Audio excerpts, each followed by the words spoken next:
Shonen anime is great at fights, rivalries and underdog stories, but when it comes to romance, the main character doesn't really have to do anything. And you'll see this pattern across the most popular anime out there. The male lead always has to show the most basic common courtesy, or perhaps beat up a few bullies, and the female character's entire purpose shifts to wanting the guy, devoting their entire devotion to them. And these kind of tropes are big reasons as to why different groups have issues with anime.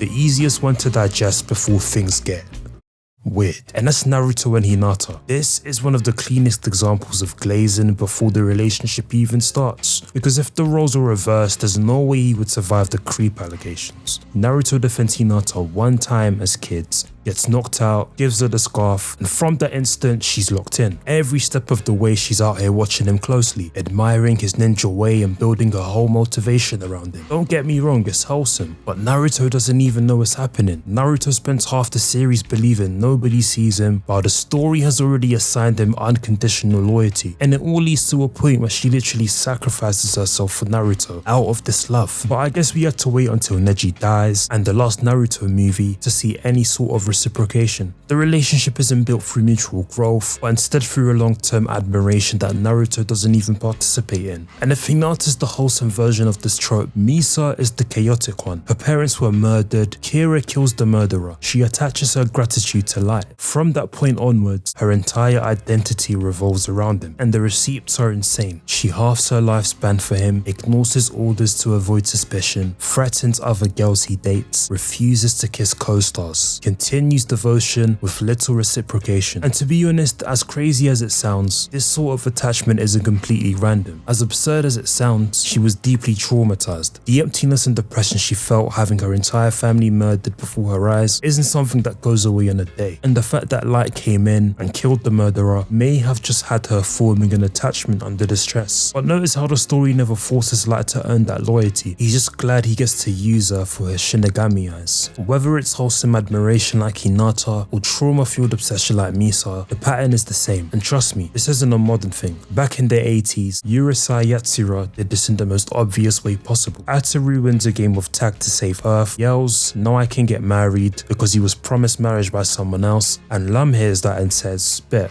we're engaged." And coincidentally on her planet, any expression of engagement is sacred. So now she's his wife. From that point on, Lam is locked in, loyal, devoted, calling him darling, shocking him whenever he flirts. Ataru spends the entire series denying he loves her. He barely even initiates affection. And then there's Mikasa. This is where the trope stops being cute. Her parents are murdered, Eren saves her, wraps a scarf around her, tells her to fight. And from that point on, Eren isn't just someone she likes. He becomes the reason she exists. For most of the story, Eren isn't emotionally open. He's distant, sometimes harsh, but Mikasa's devotion doesn't weaken. Some people argue this isn't even romance, it's trauma attachment, but regardless of what you call it, the structure stays the same. Her identity orbits around him, and in the end, she's the one who kills him, not because she stops loving him, but because she loves him and chooses the world over him. And even after that, she keeps the scarf. Whether it's wholesome admiration, trauma bonding, accidental engagement, the pattern stays the same. The devotion exists before the relationship does. I don't know, bro. Maybe it's not that shonen can't write romance. Maybe it just prefers loyalty over uncertainty, I guess.